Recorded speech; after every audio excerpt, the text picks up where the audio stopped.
So good evening. We are back to the study of the Spirit's book. And today we start the fourth and last book of the Spirit's book. As a reminder, book one covers God and the creation, the first causes. Book two covers the spirit world or the world of spirits. Book three, moral laws, that we just finished last week. And of course, Kardec, as a scholar, would have built something on top of the previous learning, right?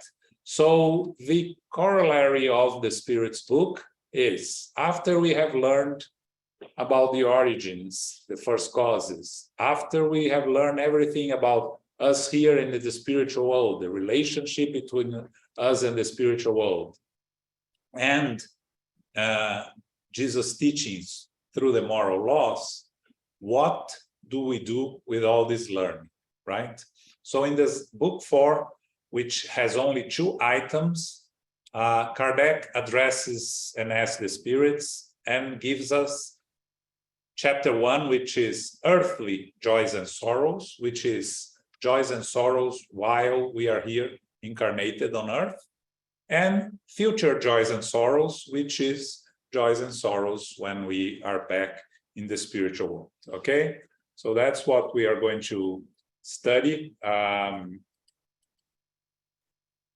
It starts in earthly joys and sorrows. We are going to see relative happiness and unhappiness, the loss of loved ones, disappointment, shattered affections, antipathetic relationships, fear of death, disdain for life, suicide. Okay, but today we're going to start with relative happiness and unhappiness, and it's there is a lot of questions on those, so we're probably not even finishing this first one today. Okay, Philip. 9. Can human beings enjoy perfect happiness on earth? No, because corporal life has been appointed to them either as a trial or as an atonement. People must reduce their misfortunes themselves and make their lives as happy as possible while on earth. Okay, so if we understand that we are imperfect spirits, how can we enjoy perfect happiness, right? The idea of perfect happiness should be reserved to perfect spirits, right? We know that living on earth, that we are surrounded by struggles.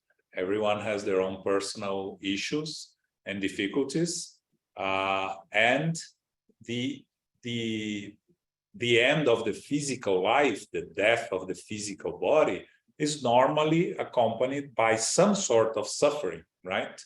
The loss of our physical body, that if it's by disease, by an accident, or by natural causes, it will cause us pain in some form.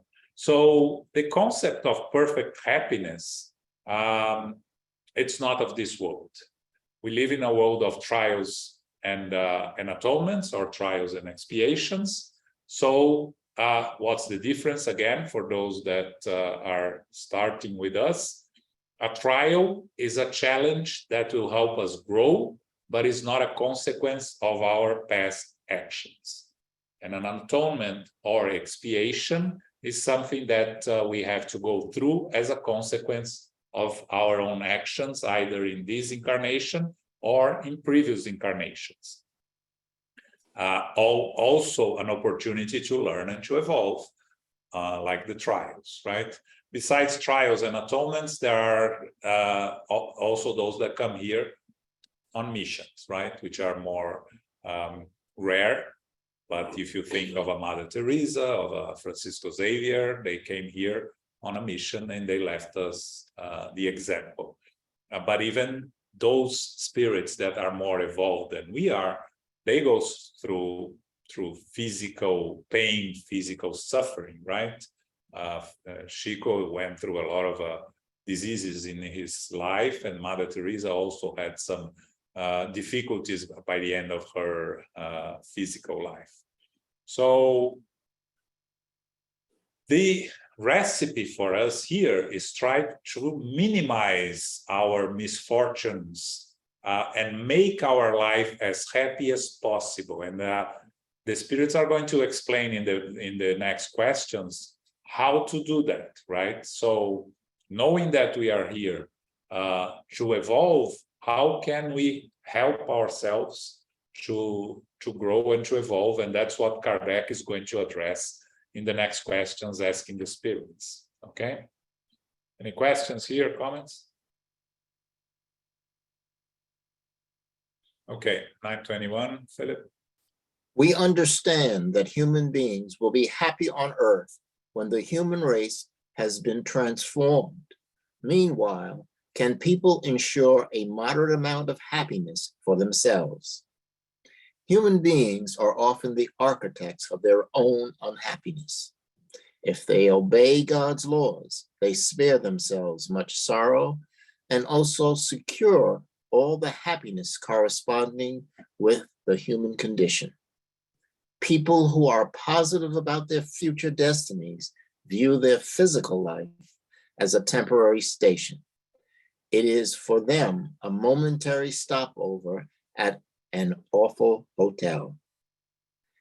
They easily find solace for the fleeting frustrations of their journey in the fact that it is bringing them to a new and happier position, which will be all the more favorable in proportion to the preparations they have made. In this life, we are punished for violating the laws of corporal existence via the suffering that is a consequence of these violations and by the suffering that results from our own excesses. When we trace human troubles back to their origin, we find that the overwhelming majority are the result of an initial deviation from the right path. This deviation forces us to enter a wrong path, and each subsequent step brings us more deeply into misfortune. Okay. Yeah. So Kardec asks the spirits, okay, we have relative happiness. Are we going to be happy on earth one day? And the spirits, the answer from the spirits is, depends on us, right? We have to make the changes for us as humanity to be happy, because we are the architects of our own unhappiness, right? If we all follow God's law of the natural laws, life would be better for all humanity, right? But unfortunately, we are imperfect spirits. We live in a world of trials and atonements, which characteristic is that evil prevails over goodness. So we make ourselves, we, humankind, ourselves unhappy because of selfishness, pride, and all the imperfections that most of us will still carry and still act on, right?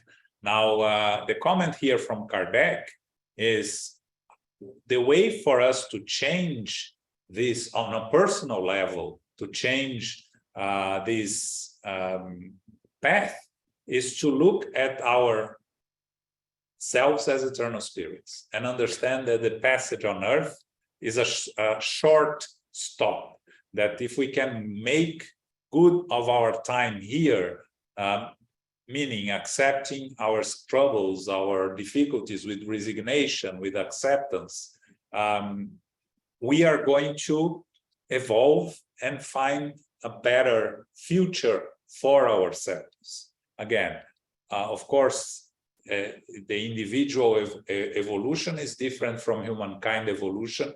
We have to evolve together, but there are spirits that evolve faster than others. And and these are the spirits that will help those that are less evolved to progress. So when we face the challenges of this corporeal life, as Kardec says here, we are punished for violating the laws of our existence. The suffering is a consequence of the violations, and we are punished again by ourselves. By going against the natural laws, God's laws, we create consequences for ourselves that will be the punishment. There is no external punishment. That's something that we always repeat here. The punishment is our own conscience punishing ourselves. The challenges that we face are for our own violations of the natural law. Even if we don't understand why those things are happening to us, then they may be found in previous existences, consequences of harm that we have done in previous existences, remembering that we are always evolving. So, of course, in our previous incarnations, we were more less evolved than this one, or more troubled spirits, right? Okay. Any questions here? Okay, let's continue. 922. Earthly happiness is relative to each person's position, so that what suffices for the happiness of one can be the cause of misfortune for another. Is there a common standard of happiness for everyone? With regard to material life, it is the possession of what is necessary for survival. With regard to moral life, it is the possession of a good conscience and the belief in a future life. Yeah, this is very important because the answer from the spirits here addresses both the physical life and the moral life, right? So when we are living here on earth, what is our relative happiness that can be achieved here? Is the possession of what is necessary for survival. And again, necessary for survival here is different for each one of us, right? We cannot say that those that live here in New York City have the same necessities than someone that lives in a tribe in Africa, right? Different. Their necessities are different from ours. And also people that live in different positions also, right? Now, what normally I say is we need to find the balance of what we possess that gives us enough peace of mind so we can be useful to others. Because if we are struggling for our own survival, we cannot help others, right? But a lot of people are struggling for their own survival. But the question is, in their struggle for their own survival, is it because they are lacking basic necessities, or is it because they want more of what they really need, right? And then again, this is a personal answer. No, we don't have answers for in general. It's a personal question. And again, our personal necessities are different from the neighbor, from someone that lives somewhere else, some other countries. Now, in regards to moral life, that's the same for all. Is the possession of a good conscience and the belief in a future life. If we can achieve that, we are going to find relative happiness for ourselves. That doesn't depend of where we are. It's different from the material life, right? Because if I'm in peace with my conscience, meaning I'm trying to make the best use of my time here on earth, according to my limitations. I cannot be more than I am. I cannot give more than what I have. I cannot teach what I don't know. So according to my limitations, if I'm doing the best of what I can, and I have an understanding of us as eternal spirits that believe in a future life, that should be enough for us to find relative happiness. Again, we're imperfect spirits. We're not going to be relatively happy all the time, right? We're going to struggle. We have challenges, we have difficulties. We're going to lose our patience. We're going to lose our control. But if we have the ability to go back to this place of having the conscience that I'm trying, it's not even that I'm doing, I'm trying to do the best that I can with my resources and my abilities. And I know that whenever I'm doing that, I'm being assisted by the spirits that will help me, my guardian angels, my protecting spirits, familiar spirits. So that's the moral aspect, okay? So it's important for us to separate those two. Again, those struggling to live, to survive, they are really lacking basic necessities. Even those, they can find relative happiness if they are making the effort, the best effort. It's much more challenging because when you are struggling with all the aspects of your physical life, it's very difficult for you to detach from these difficulties to think that you are relatively happy. You're not going to think that you are relatively happy. But that's very difficult.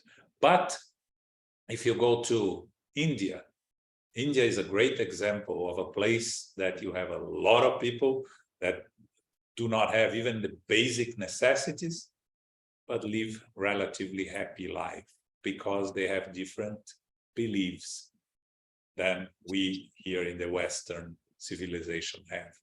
I'm not saying it's right or wrong, it's different beliefs, different ways of living, but it's an example that it's possible for you not to even have the basic necessities and live in relative happiness, okay? Okay, questions? Everybody's quiet today. 923. Yep. Is it true that a luxury for one becomes a necessity for another and vice versa, depending on circumstantial differences? Yes. According to your material ideas, prejudices, ambition, and all the absurd notions that you gradually shed as you come to understand the truth of things.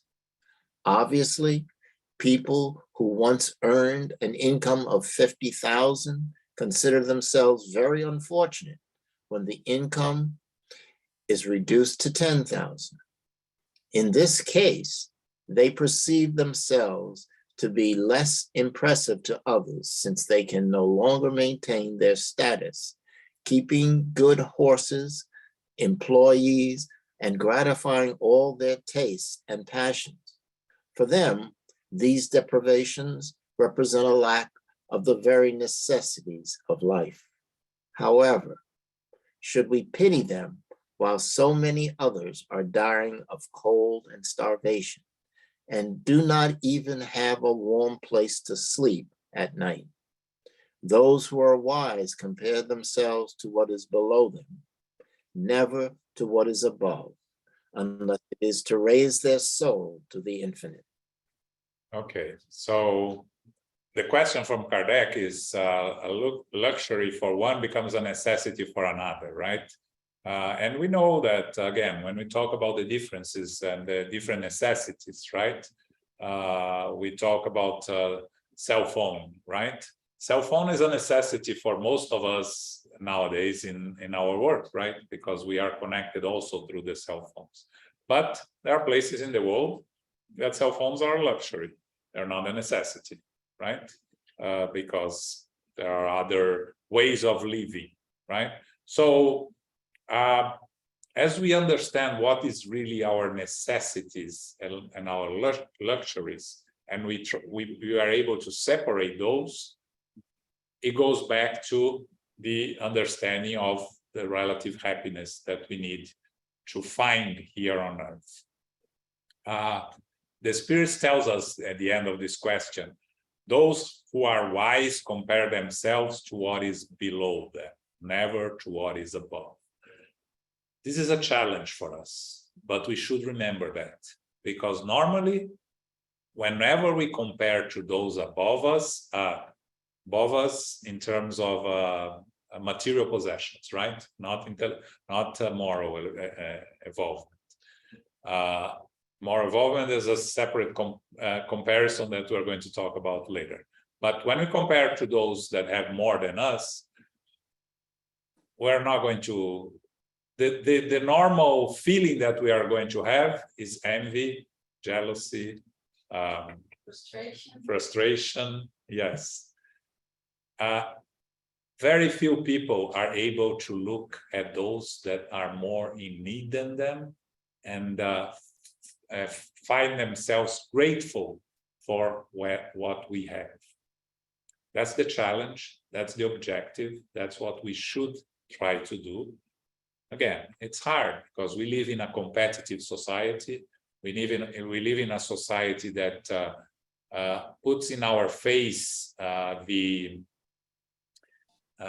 possessions of those that have against those that don't have, right? And makes it very difficult for those that do not have a broader understanding of us as eternal spirits to accept and understand. And a lot of the difficulties, the wars, the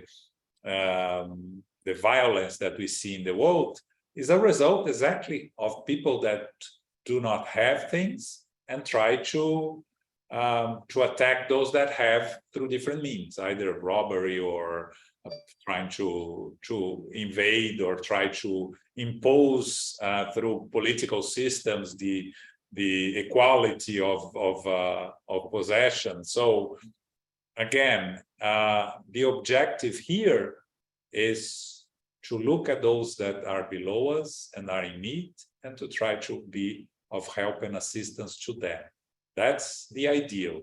And that's what we should think about when we are thinking on our moral evolvement, right? Again, we are imperfect spirits and we're going to struggle with these ideas. And we live in a society that for us to isolate for everything that is happening around us and all these appeals that we see every day, it's not easy. I said I was going to mention the moral, right? Whenever we compare to those that are morally more evolved than us, then yes, we should. We should not look at those that are less and be happy about our stage of moral evolvement. We should look at those that are able to do things that we are still not able to do, to look at them as a model and as an objective for our moral evolvement, right? And we shouldn't look at them with frustration because we are not there, because sometimes, you hear the stories of a Francisco Xavier, Divaldo, Mother Teresa, and you may think, I'll never be like that, right? There's no way I can do things like that. We all can. It will take some incarnations, but we can get there. But for us to get there, we need to start. And to start is an everyday exercise, right? We need to create the habit of practicing charity. Charity is still something that we have to make an effort to do, right? Like I always say here, we count in one hand how many charitable acts we practice on any given day. The day that we do charity without thinking that charity became a part of us, it will be a sign that we'll be a more evolved spirit, like Mother Teresa that went in the streets to help all those needy people there in India, and out of love, as she explained to the journalist that was interviewing her.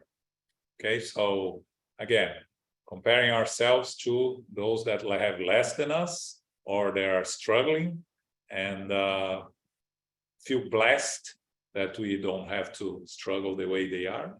I think all this stuff start with where we are kids. No, I have this, you don't have. So we need to see the children and start there. No, you don't need to compare. Yes, to educate children, yes. It's the responsibility of the parents, above all, right? And that's why we have the evangelization classes in Spiritism, right? To try to help children to learn that, because society teaches them that to have is what's really worth, right? They see that in school every day, right? The colleagues showing the latest toys that they have, and they're to show them, to show off to the others. So yes, we need to educate our children from the beginning, right? Again, they are eternal spirits like us, and they bring a baggage with them, but we need to be able to at least try to teach them and try to control their inferior impulses. Again, knowing that we are also imperfect spirits, and we should lead by example, which is hard when you have children, but it is possible. A lot of people do. Okay? Questions?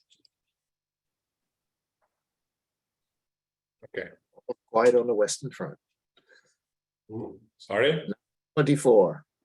24, yes. Misfortune can strike anyone regardless of behavior, even for the most upright. Is there a way of protecting ourselves from misfortune? Such misfortune must be borne with resignation and without defiance in order to progress. However, you may always find solace in the hope of a happier future, provided you do what is needed to reach it. Yeah, if you want to tell the level, the moral level of evolution of someone, you see their reaction to any struggle, misfortune, right? Those that rebel, those that get very frustrated and anger with their misfortunes, it is a sign of less evolvement, right? The characteristic of those that are a little better is accepting the challenges with resignation and acceptance. What we try always to say in our prayers, right? For those struggling throughout the world, to find resignation and acceptance. Because misfortune will happen to every one of us. Different types of challenges. It can be physical, it can be material, can be different things. The loss of loved ones that we're going to study later in this part here on earthly joys and sorrows. How do we react to that and how we face those challenges is what's going to show our moral evolvement. So by knowing that, we then need to educate ourselves, right? Because the next time we face a challenge, a big challenge, right? How do we react to that, right? Again, we lose a loved one. We are supposed to suffer. It's part, part of nature. It's part of, if we love someone and we lose that loved one, we are going to suffer. But to revolt, to react in a negative way, is what's going to cause harm to ourselves and to the departed loved one. So resignation and acceptance is what we need to learn on these challenges. And for that, we need to start small. If we don't know how we're going to react, every day we face small frustrations in our lives, right? Every day something happens to us that is not what we were expecting and not what we want. So it's a good opportunity for us to practice resignation and acceptance, right? You know. May I make a comment, if I may? I'm kind of very careful with the words resignation and acceptance, because most of the time we tend to believe that resignation, for me, resignation and acceptance is just, well, it is what it is. And I do believe that resignation and acceptance, it's a way of telling us to pause, do not react, and learn to respond. That's what I mean, what I get from resignation and acceptance. Not simply meekly staying there and doing nothing. I do believe that resignation and acceptance is a way of telling us pause, stop, do not react, do not involve yourself into a vortex of anxiety, and then to respond. That's how I read that. Yeah, and you are absolutely right. Elmo always using his prayer active resignation, right? Which is exactly what you are saying, right? We're not saying here the reaction is not going back to the Eastern beliefs, right? That it is my karma and I have to. Exactly. That's exactly. You got it. You got it, y'all. That's what I meant. Yeah. It's active resignation. Accept is the one term, but active resignation, meaning fighting with all our tools to overcome the challenge, to overcome the difficulty. But if we cannot overcome, acceptance, understanding and acceptance that, you are facing a disease that has no cure. You try all ways of finding the cure, of finding, go to the doctors, go to wherever you need to go to find the possibility of heal yourself. But if after trying everything you still have the disease, then comes acceptance, right? You have to accept the challenge because it's an opportunity to grow. And that's exactly what you mentioned. It's an opportunity to grow. And we need to take the opportunity to grow. That's the active resignation.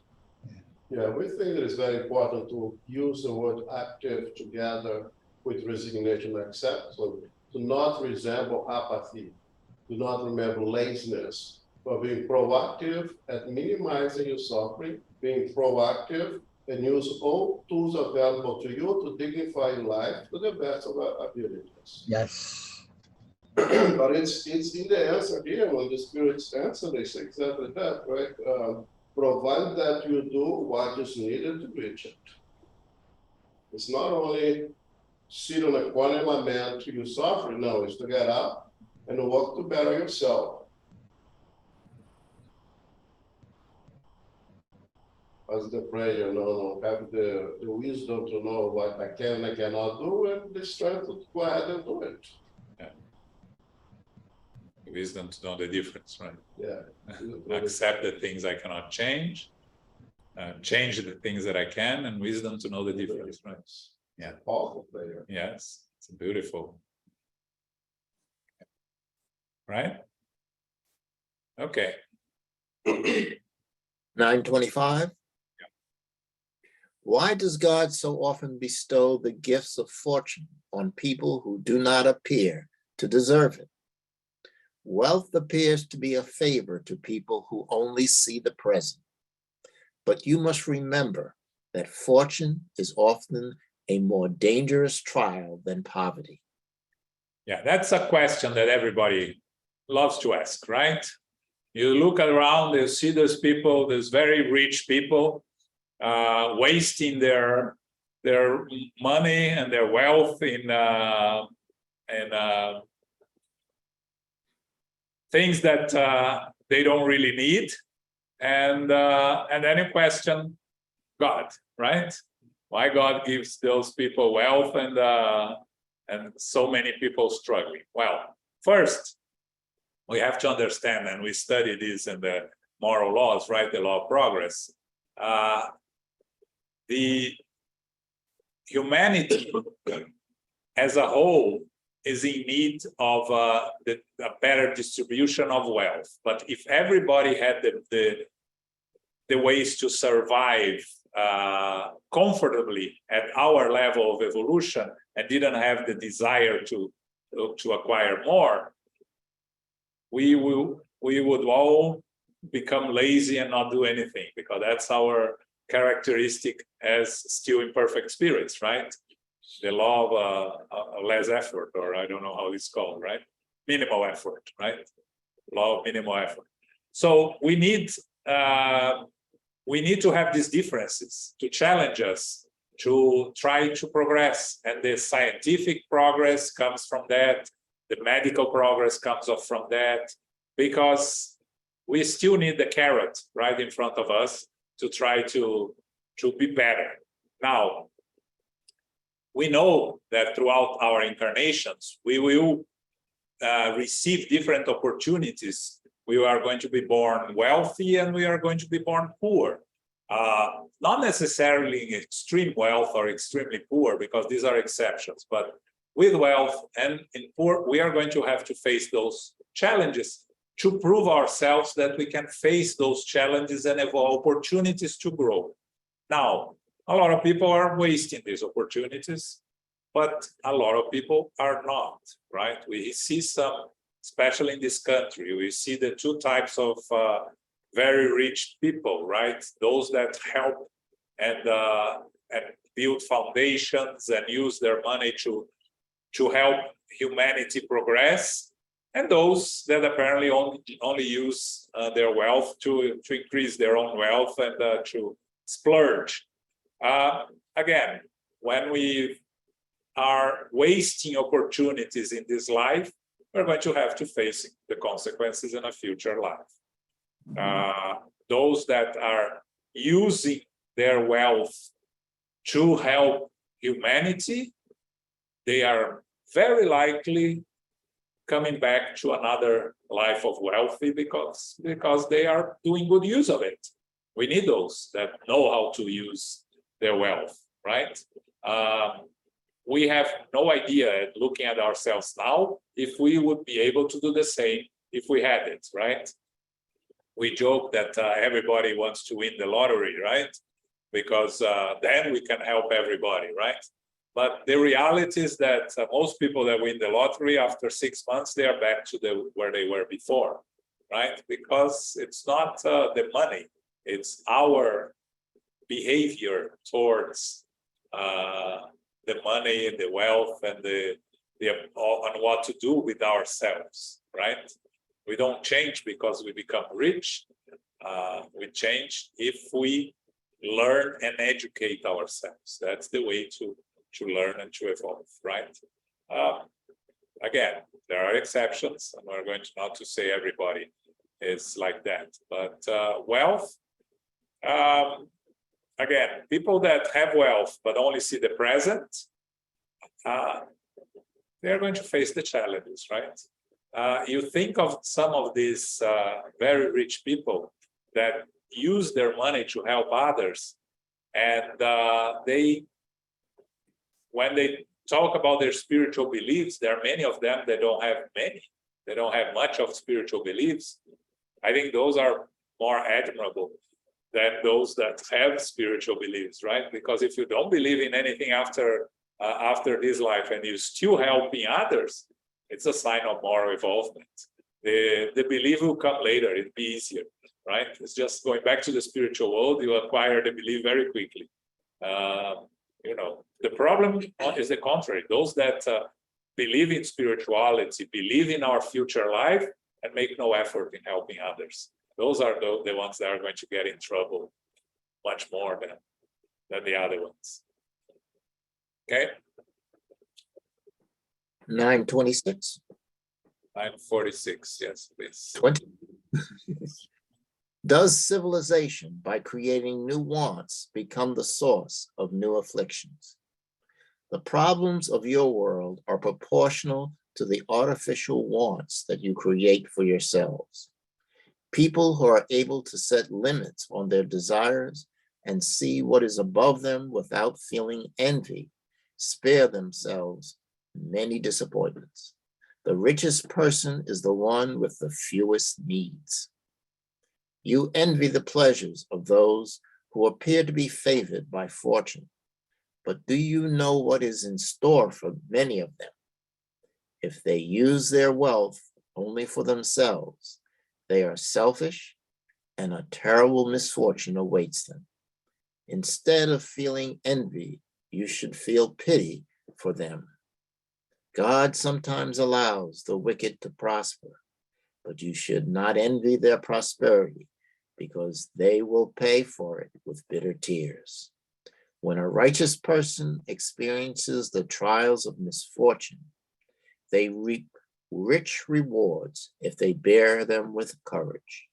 Remember Jesus's words, "Blessed are those who mourn, for they shall be comforted." Okay, very important word here that is in italic, right?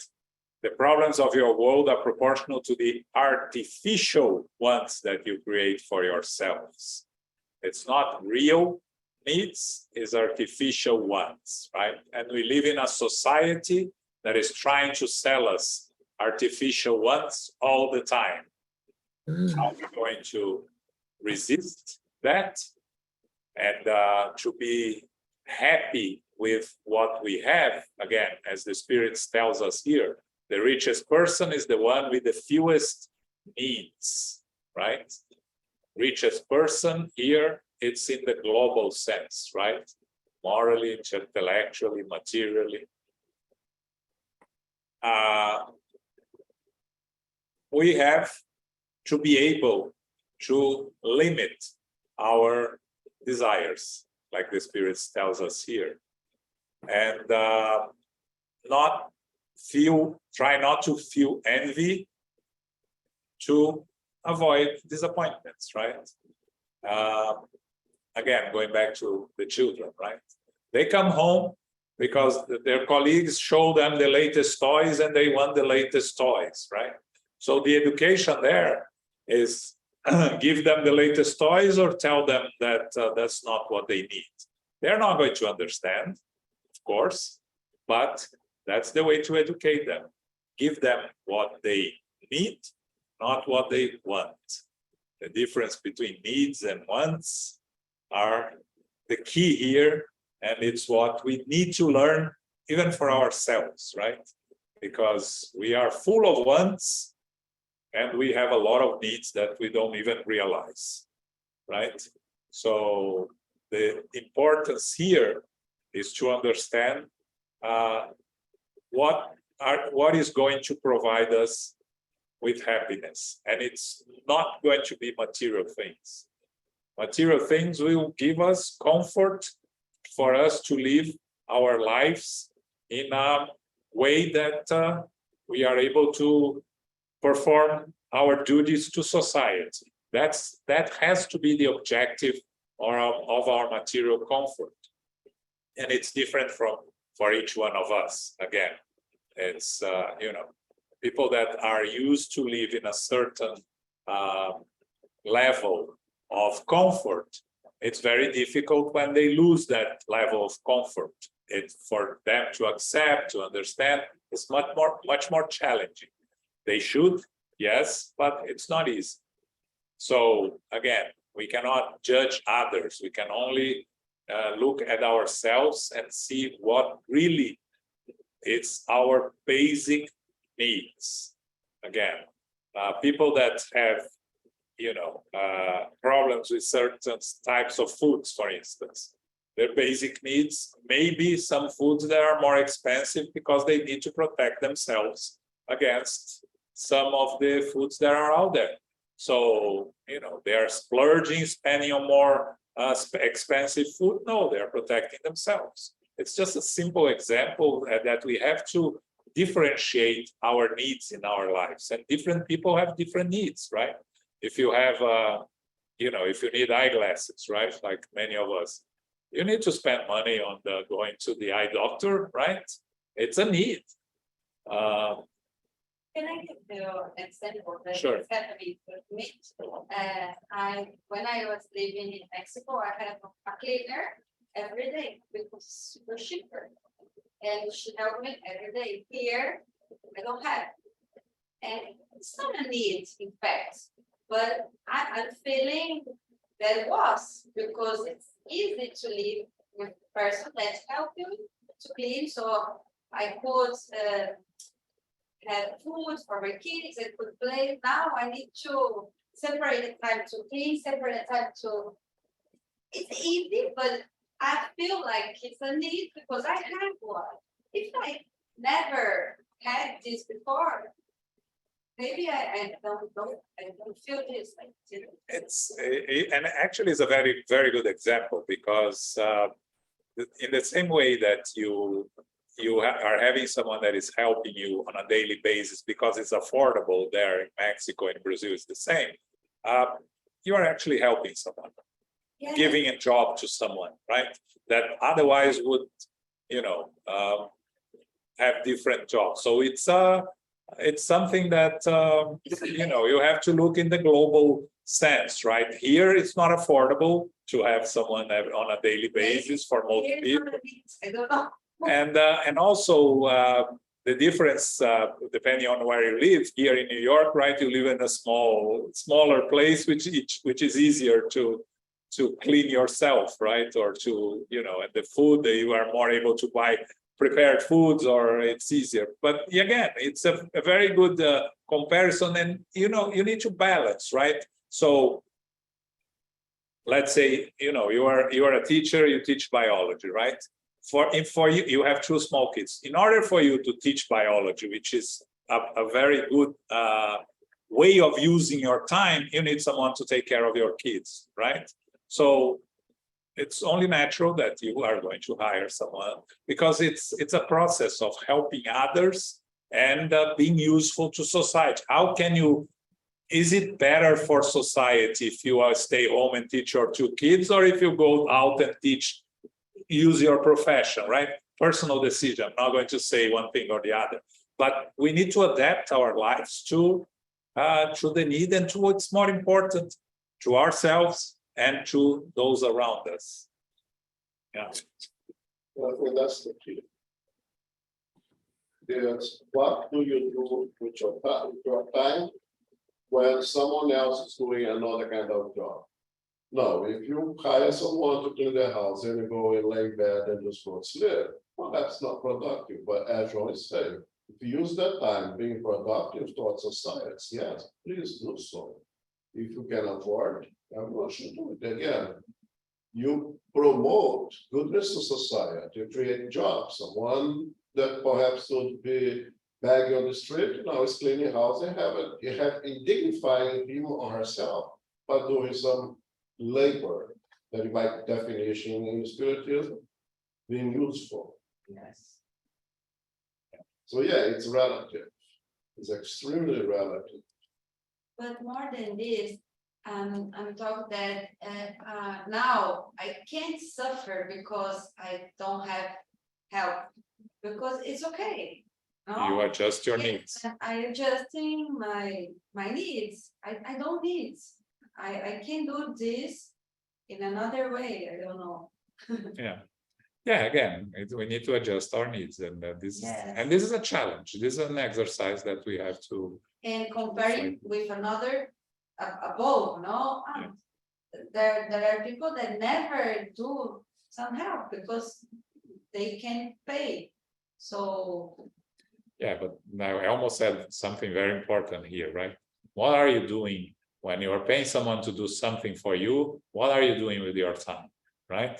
And that's the key there. That's the key there, right? Because you see and I think that's a problem with a lot of mothers this day, right? Because men are used to work, go out to work. That's what society expects of them. And women that are very capable professionals feel guilty because they are going to work and leaving their children behind to be helped by nannies and other things. And again, there is no perfect recipe, right? If you are going to be a full-time professional, you have to leave your children, but to be taken care by others. But again, the quality of the time you spend with your children is what can make the difference, because you can spend the whole day with your children and not educate them. There. Yeah, and not Right. educate them. So again, there's no perfect recipe, but in modern society, it's important for us to balance. If I'm serving society with an useful job, right? Helping, like a teacher is always one of the most important jobs that exists, right? Why shouldn't you go back to teach if you can, right? Okay. Okay, 927. 927.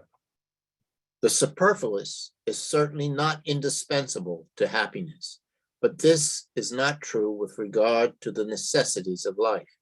So isn't the misfortune of those who are deprived of them real? A person is truly unfortunate only when deprived of what is necessary for survival and physical health. If this deprivation is the result of their own behavior, they have only themselves to blame. If it is the fault of others, serious accountability lies with those who have caused it. Yeah, now this is a challenging one, right? Because we see those that do not have even the basic necessities of life, right? And we see here, we see out there in the world, some places more than others, right? And when we are studying spiritism, when we are talking about us as eternal spirits, we question ourselves, why is that, right? What these people have done in their previous existences to come to a life where they don't even have the basic necessities, right? And the answer, there's 1,000 different answers. Each person has their own journey. Some of them, it's an expiation. Some of them is a trial for them to learn, to be humble, to be to learn to live with the struggles. Some of them is a mission to come to help those around them, to show that it's possible to lack the basic necessities and still live a decent life, right?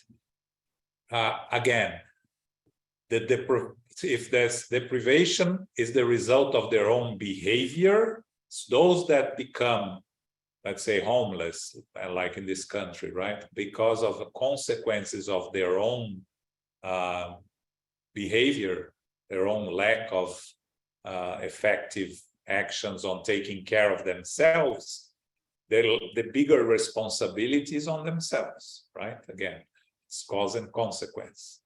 But if it is the fault of others, then we as a society have to blame, and we have the responsibility. Again, as a society, an ideal society, nobody would lack the basic necessities. When we talked about the distribution of food, for instance, right? There is enough food in the world to feed everybody. What lacks is an efficient distribution. So who's responsible for this deficiency? We as a society, right? So we are responsible for those that are suffering from hunger anywhere in the world. Again, our individual responsibility can be very small, but it's not zero. There is always something we can do to help those that have nothing, right? And again, it's a personal judgment of ourselves. So for us to make humanity progress, we need to be able to help the ones that are in the worst possible situation, those that live below the poverty line, right? There are organizations that help those people, and Sarah works for one in Brazil, right? That helps those that live below the poverty line, trying to bring them to society, which is the first step, right? Because these families, they normally don't have there's normally no man in the family, children don't have documents, they don't have the basic necessities, right? So there are these organizations that help them, which is, if we cannot work personally, there are ways of helping. There are several ways of helping, right? Raquel works in an organization that helps. You will still do it, right? Yes. So, you can it's just a matter of looking for it, right? There are opportunities out there. It's our responsibility to find these opportunities and to work according to our own limitations, right? We cannot force ourselves to do something we cannot, we're not ready. I could never volunteer into a hospital to work in a hospital because I couldn't deal with the struggles of a hospital, right? Elmo works there, he knows it, right? That some people cannot go there. Some people just go there and are, have to turn around and be helped to them, right? Yeah. So they become a burden instead of a help. Help and homeless, it can be difficult. Not everyone Yes. can deal with the stories or the struggles that they see on the streets. Yeah. But all of us have something to give somewhere. It's just a matter of finding it, right? How can we be of help, right? So that's our accountability here, that we have to find our own way of helping society to evolve, okay? I think we're going to stop here. Just a little comment here. Yes. When you say deprivation is the result of their own behavior, they have on themselves to blame. Be very careful not to be judgmental. We don't know the stories, we don't know everything. Be very careful not to be judgmental. Oh, he's suffering, she's suffering, it's because he or she had done that or did not do this. It's not us to make the judgment. Help when you can, if you can, and let that be with their own conscience and between that individual and their own conscience and God. That's it. Going back to homeless, the large majority of homeless in here are because of mental diseases. So we cannot say it's themselves. We cannot blame themselves because they have mental diseases. Our responsibility as a society is finding ways to treat those mental diseases, right? The cause of the mental disease, there are several different causes. So as Elmo said, we cannot point fingers at anyone because we are going to get into trouble. Okay. Right? Anything else? Okay, so we are going to stop here. This Saturday, we have the lecture by the United States Spiritist Federation at 11 a.m. It's by our friend Danielle Assisi, who's always very interesting talks. And the title of the talk that he's going to give this Saturday is "Why is the World Going Bonkers?" That's what he's going to talk about Saturday, 11 a.m. I'm sure it's going to be very interesting, right?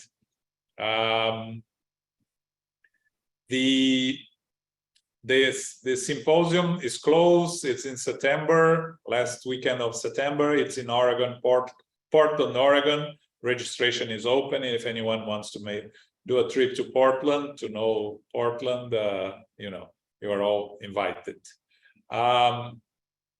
For those that are interested, I'm giving a lecture this Saturday afternoon to the Spiritist Society of Baltimore at 5 p.m., exploring roles and responsibilities within Spiritist groups. If you want more information, you look for the Spiritist Society of Baltimore website, SSB, all right? And you'll find more information. It's Saturday at 5 p.m. our time, okay? And this Sunday, which is the second Sunday of the month, we are going to study the Gospel according to Spiritism, okay? The book club is closed until mid-August, right, Danny? We'll be back. You have the date already, no?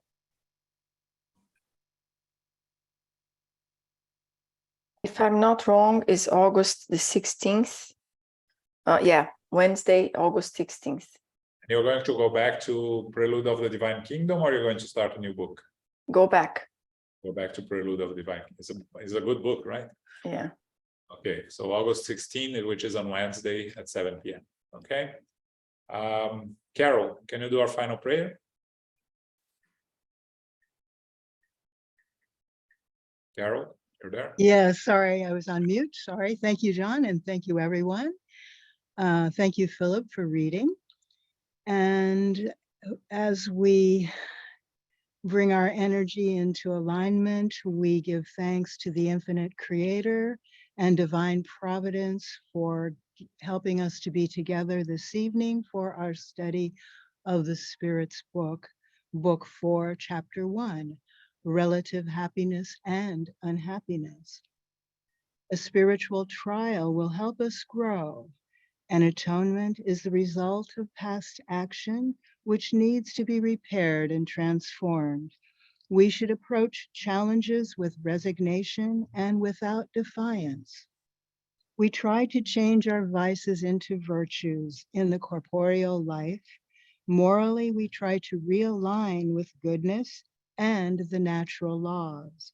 Regarding the material aspects, we try to find that balance of what is needed for survival and what is available in terms of resources and circumstances. We should, however, always be grateful for what we do have, as well as what we can do to be helpful to others, helping them in need to grow and to evolve as eternal spirits, and within the sphere of society in which we live. We give thanks to the spiritual benefactors, the good spirits, for helping us and inspiring us this evening. May we receive the love, light, and peace of Christ within us, and for our loved ones, our teachers, the directors, our counselors, the mediums, and the workers. We pray for inner peace, and especially now for world peace, and for those who are suffering deeply in the physical world and also in the spiritual worlds. We pray for our center, SGNY, and all spiritist centers throughout the world, that they may grow, be uplifted, expanded, and always protected. As we close, we humbly ask for safety and protection as we return to family, friends, loved ones, and coworkers. And may we remind ourselves to go forth now as beacons of light, of love, of peace, of service, and of charity. So be it.